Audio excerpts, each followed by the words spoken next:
Good evening. On behalf of Jacksonpal Pharmaceuticals Limited, makers of injection maintain 500 and 250, hydroxyprogesterone caproate, Cystelia M for comprehensive treatment of PCOS, and cramp of tablets for relief from leg cramps. I am Dr. Vipin Tyagi, along with my teammates Dr. Deepika Chhabra and Mr. Amit Saxena, welcoming all to the webinar Reaching the Roots academic program on cesarean section organized by Devata Hospital, Gulbarga.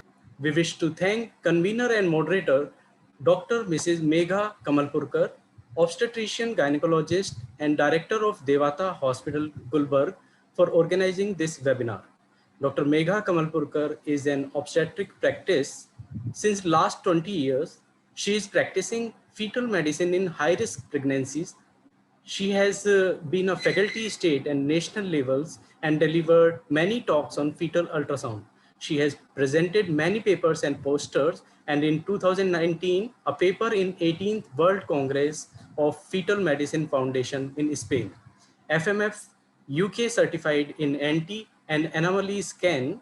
Her hospital is a FOXY recognized ultrasound training center for obstetricians and gynecologists. Besides the academics, she is also a vocalist in Hindustani classical music and has passed BA level Sangeet Visharad. We, we also welcome today's speaker, Honorable Dr. Muralidhar V. Pai, Professor and Unit Head, Obs and Gynae Department, KMC Manipal. He will be formally introduced by Dr. Kamalpurkar. We welcome all attendees from across India and abroad who have joined us today. Please keep posting your queries by text in the Q&A box, which will be answered at the end of the session. I will now request Dr. Megha to kindly initiate the proceedings.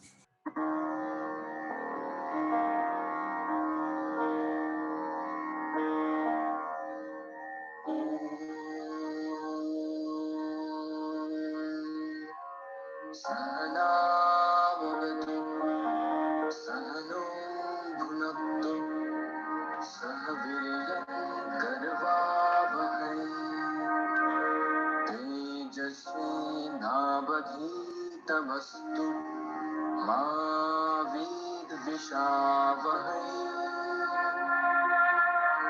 Om Shanti Shanti Shanti.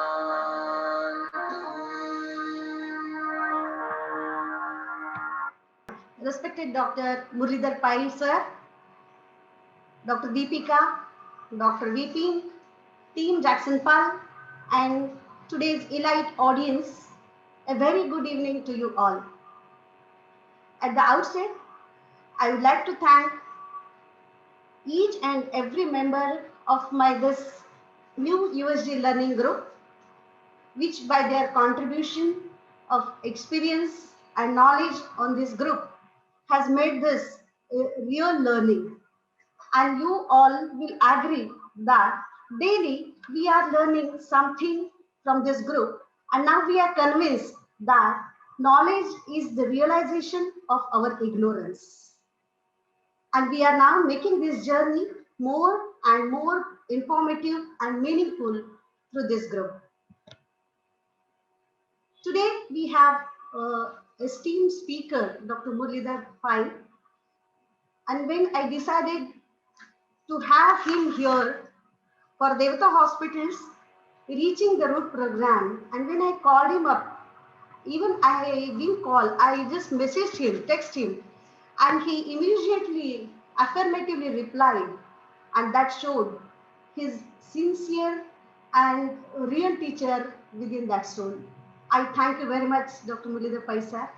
We are indeed very grateful to you to have for today's talk. So we all know that cesarean section is a day-to-day affair for all obstetricians, and cesarean section start assessment by ultrasound. I thought of discussing from practical point of view, and I thought that let us go beyond the mere measurement of the uterine scar and discuss some practical issues which are now evolving in this technology of ultrasound.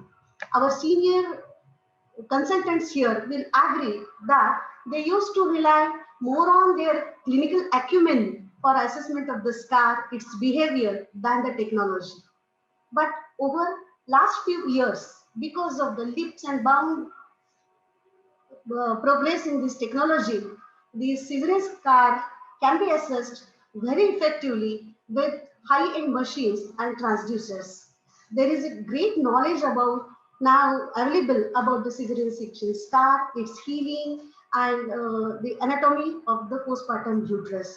With this, we'll discuss this topic as a cesarean section scar assessment, which is much more beyond the mere measurement of the thickness of the scar. We'll cover this topic under this heading. Why is it important to discuss this? We need to understand the anatomy and physiology of the lower uterine segment in short. We need to see how this scar is assessed in pregnancy. We'll be learning to explore the unexplored scar measurements or scar assessments in non-pregnant uterus. We'll be dealing with the scar healing and its complication in short. And last, we'll discuss what is the big task before us as far as the cesarean section scar is concerned. Coming to it, why is it so important? Because we all know the increasing incidence of the cesarean section. We are facing more and more pregnancies. We are getting more and more cases of scar pregnancies. We are getting more cases of placenta, accreta spectrum of disorders, and we are facing more and more cases of scar rupture. And this is one more case which I have seen in 2016, where she was a G gravida 4, P2 and A1, and she presented with bleeding. That time we didn't have much avenues available for the detection, and the management also was very limited. We gave her methotrexate, and ultimately that ended successfully, and she has again conceived, and this time she got cesarean hysterectomy done.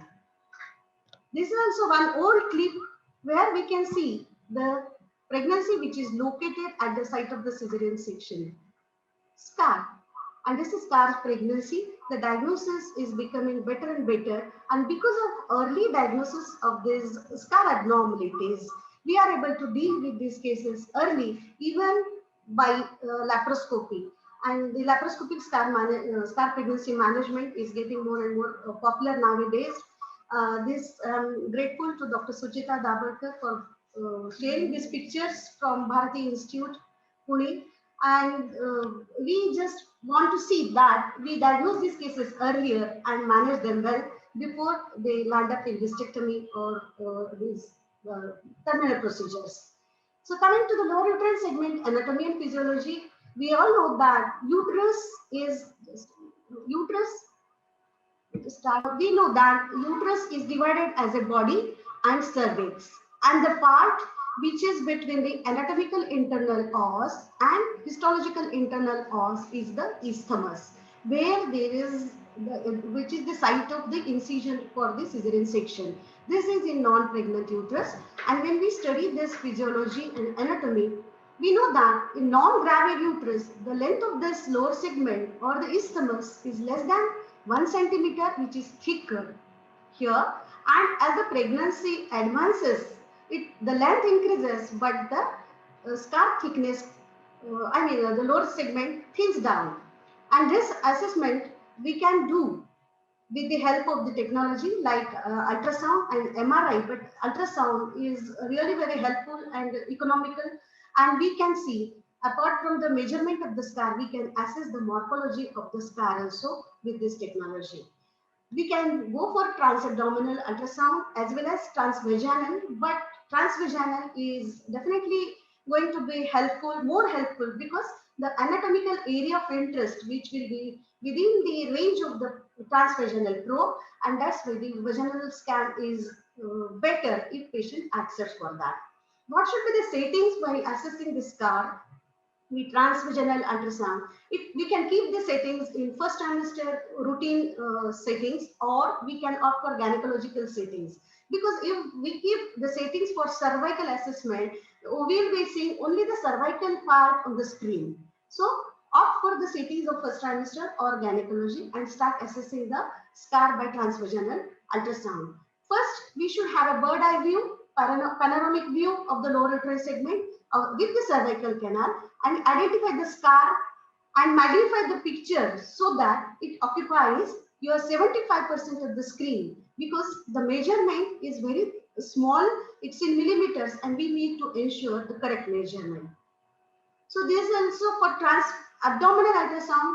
Obviously, bladder has to be full so that lower segment will be stretched and will not miss the findings. And lower segment should be seen in sagittal view, sagittal plane, and magnification again should be to the maximum. Here we need to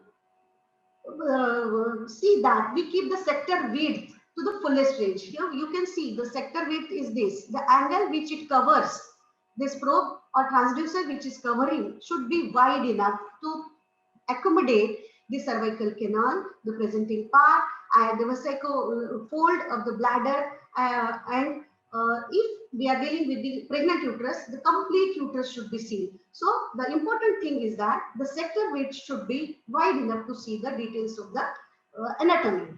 The endocervical canal should be very clearly visible. It is always seen as a hypoechoic thin line because of the presence of cervical mucus in it. And we should not give undue pressure over the cervix. If we give undue pressure over the cervix, we will be seeing, instead of this hypoechoic line, we will be seeing the hyperechoic line, because that time the cervical canal will get opposed and there will not be any fluid in between. I mean, the mucus will not be seen. So you have to see that you just have gentle movements in the anterior lip of the, near the anterior lip of the cervix. The internal loss which can be identified at the level of slight narrowing of the lower segment. Here we can see the, can you see the pointer? Deepika? Yes, ma'am. Can you see the pointer, my arrow? Yes, ma'am, I can. It's on. Yes, it's moving. Yeah, thank you. So we need to see that the cervix completely, the hypoechoic line, to confirm that this is complete cervix. This is the internal os. The endocervical mucosa can be used to define the cervical canal, and the internal os appears as a V-shaped notch at the top of the presenting part or at the part of the lower end of the lower uterine segment. The uterovesical fold also should be clearly visible, and it looks like as a hyperechoic fold or hyperechoic line between the bladder interface and the endocervical canal. So this is the uterovesical fold. These things we need to see and we need to assess, because we are now going to see and measure the thickness of the lower uterine segment or the scar, say previous cesarean scar. So measurement is taken from the bladder myometrial interface and myometrial chorioamniotic membrane. So how it should be done? So number one is, this is the fetal skull. Okay. Number two is the fetal scalp. This hypoechoic structure arrow is number 3, which is amniotic fluid. Fourth is this chorionic membrane or decidual membrane. Fifth is the myometrium, and this sixth hyperechoic line is the bladder wall. We'll be measuring the distance between 5 and 6. So this is the real. We have to take 2-3 points, and the thinnest or the least measurement we have to consider as the measurement of the lower uterine segment or the caesarean scar. So this is a small video or demo you can see. So I have introduced the transducer. We'll have bird eye view, panoramic view. Don't give much pressure over the cervix. Then see, I'm putting this box to increase the sector width and our area of interest. Only these things we are interested to look for. That is fetal presenting part, cervical canal, and bladder. So these things we have to magnify so that they occupy more than 75% on the screen. So we have frozen this image, and then we start locating the parts. So this part is, again to reiterate, this is the fetal skull bone, second is scalp, 3 is amniotic fluid, 4th is the distal membrane, fifth is the myometrium, and sixth is the bladder wall. So we are going to measure the distance between 5 and 6. This is the V-shaped internal os and this is the external os. And whereas this is the utrovesical fold. Because this is important for the management or operative management of the this cat in non-pregnant states. That's why we need to see the utrovesical fold also. So we have seen that there is no much difference in the measurement when we offer transabdominal or transvaginal 5.5, 5.1 in pre-LSCS cases, whereas in post it is 2.4 and it is 2.3. 1 or 2 millimeter difference is not much, but when there is a lot of disparity, try to see and try to rely more on the transvaginal view than the transabdominal view. What are the parameters we are going to take into consideration about this scar is the scar shape. How is the scar shape? Is it triangular or is like a balloon? Now, second is thickness in millimeters. So what is the thickness? Thickness, if it is more than 3.5 millimeters or less, we need to see because we need to classify this scar into the categories. We need to see the scar continuity. How is the scar continuity along the bladder? Then is it there or not? Then we need to see for the ecotexture of the lower uterine segment, how is it homogeneous or non-homogeneous? And we need to see the vascularity of the scar, how it is hypervascular or hypovascular, which is going to give us an idea about the strength of the scar. So what are the features of good quality scar? It is the scar thickness, which is more than 3.5 millimeters. It is the homogeneity of the scar. If the scar is homogeneous throughout its length, then it is going to be a good quality scar.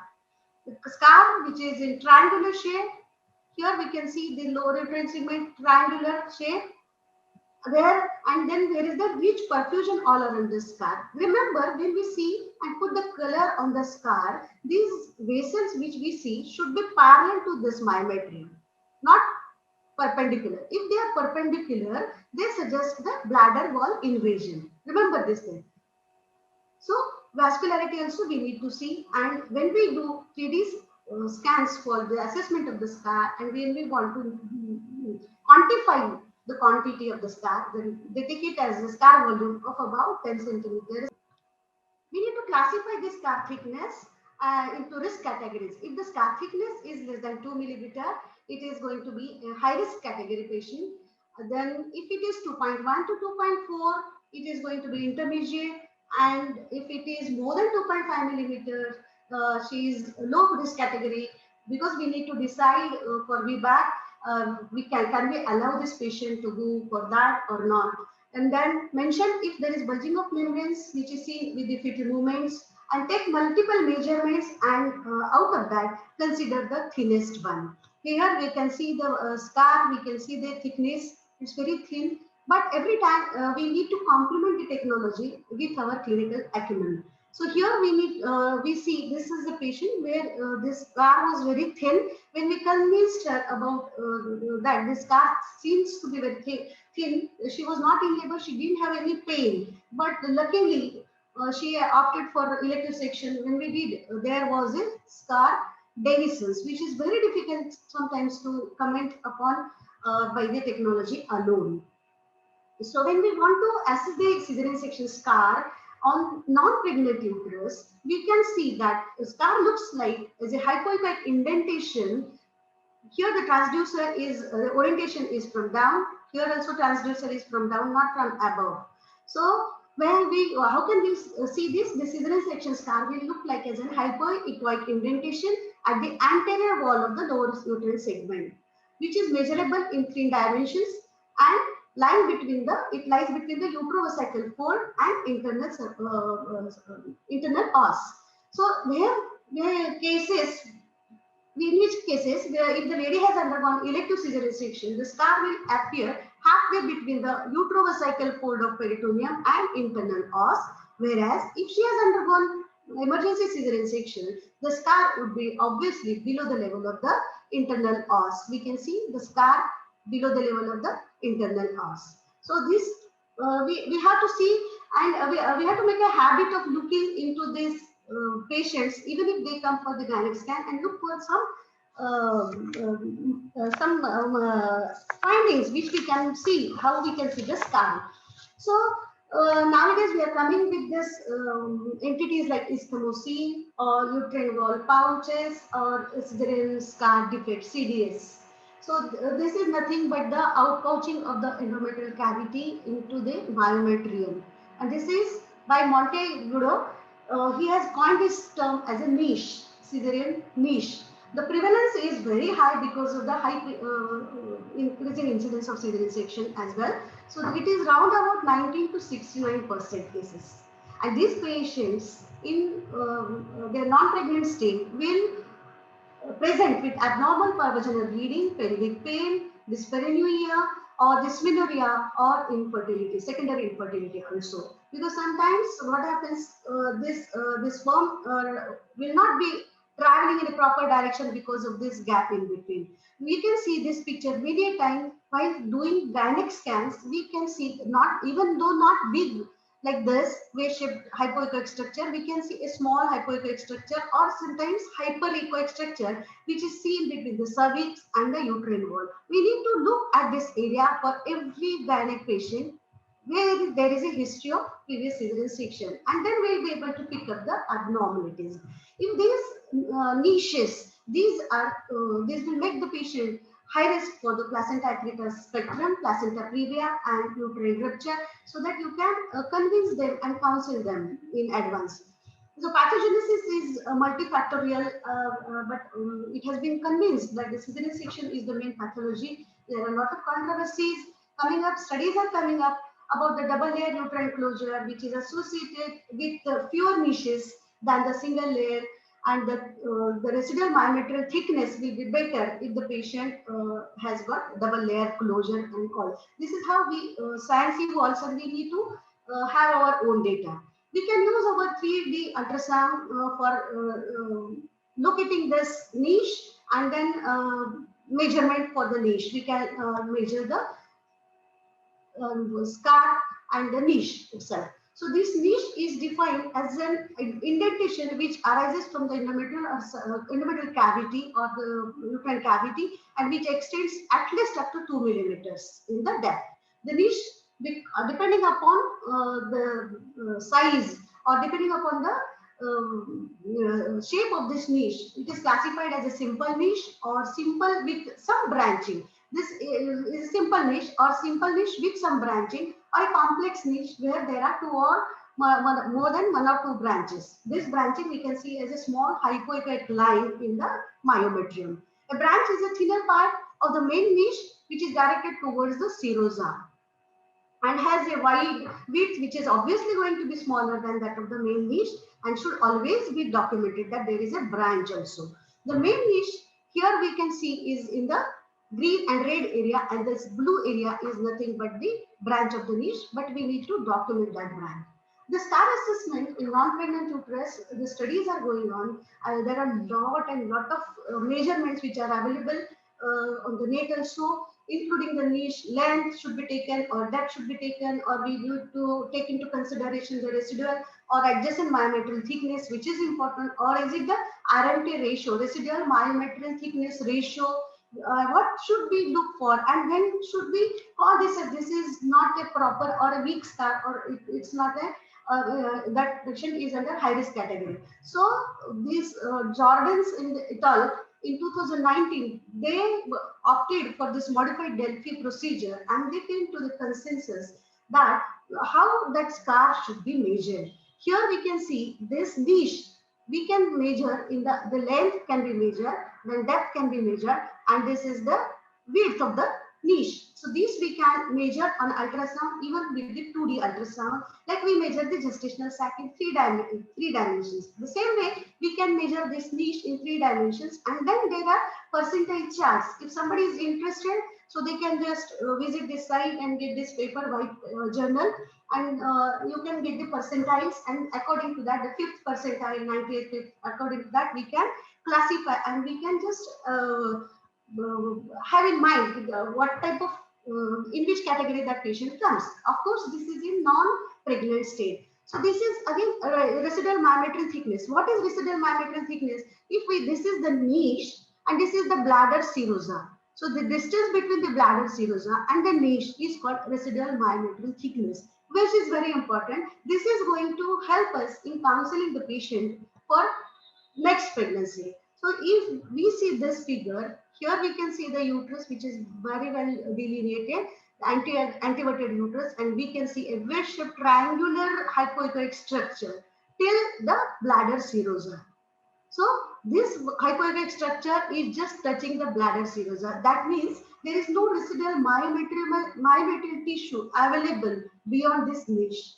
So we can convince this patient about her risk of going for placenta accreta syndromes or the scariosis and scar rupture. These are different measurements which are available. I'll not go into details, but this is the width. We can measure the width, and then we can measure the distance from the niche from the external os. This will decide. This will help for the management of the patient maybe by laparoscopy in non-pregnant state. So this is about the niche. And when we assess this niche by ultrasound, especially by transvaginal ultrasound, the saline sonohysterography or the fluid itself in uterine cavity can help us to have the proper measurements of this niche. So anatomical, we never take into consideration what is the anatomy of the uterus post cesarean. You know, if we just do cesarean section, they come for next visit, then just prescribe the medicines, she goes off.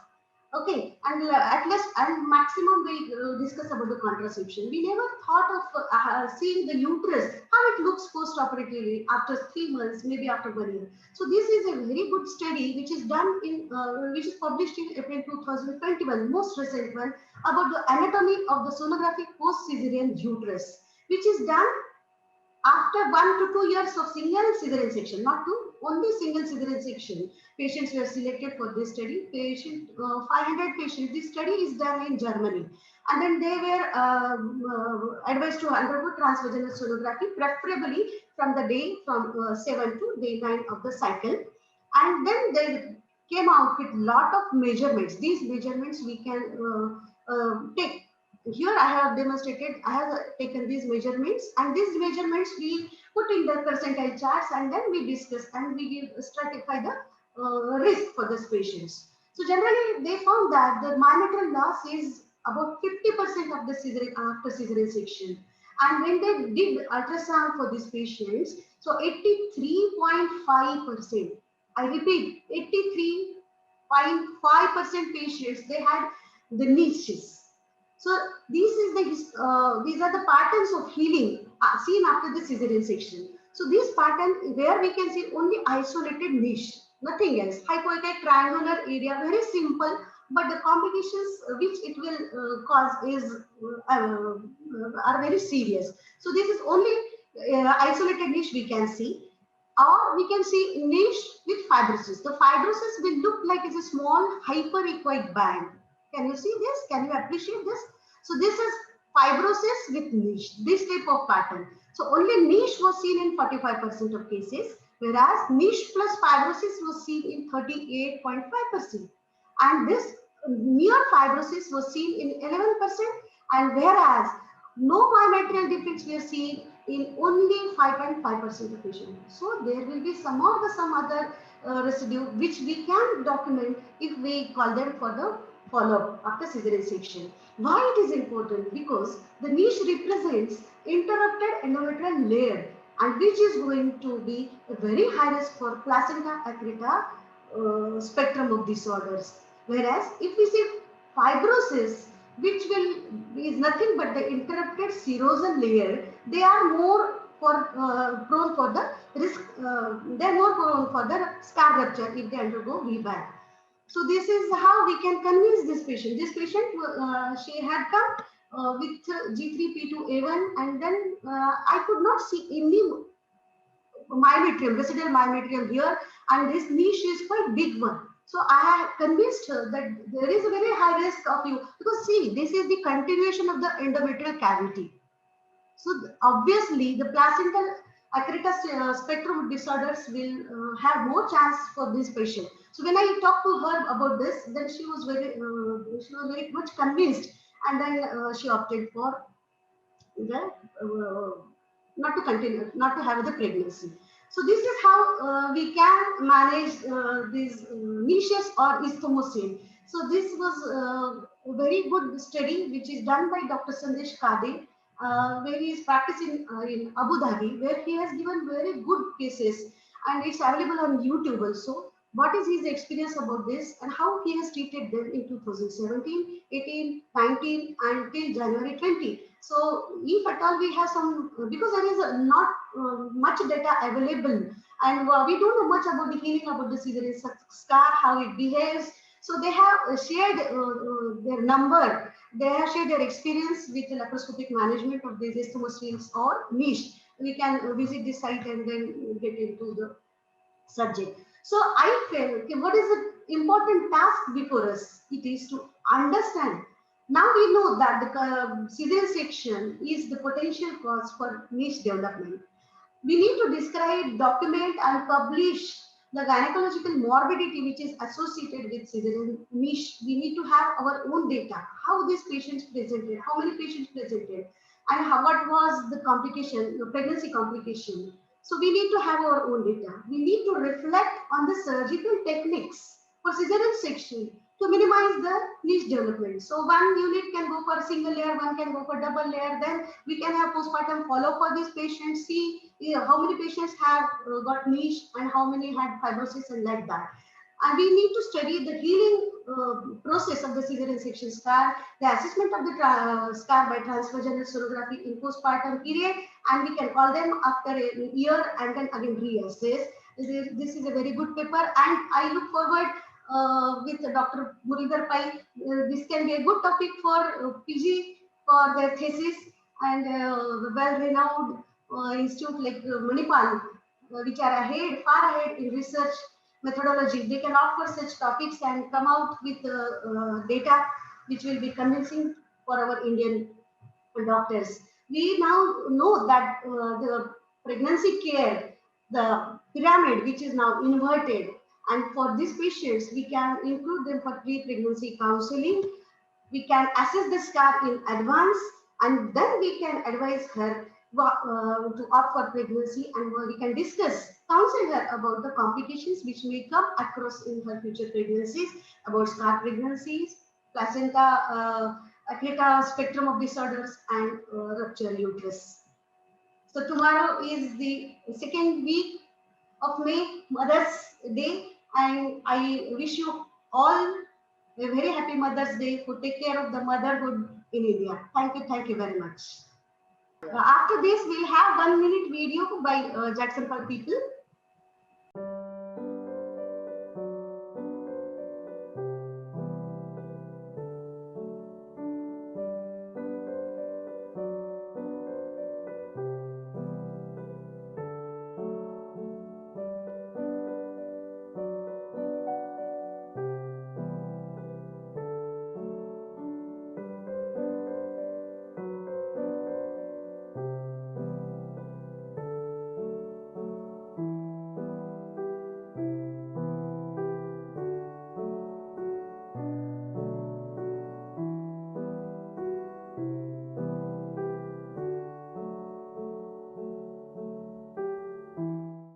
So everybody will agree with me that cesarean section is the most and dearest and nearest topic to the heart of an obstetrician.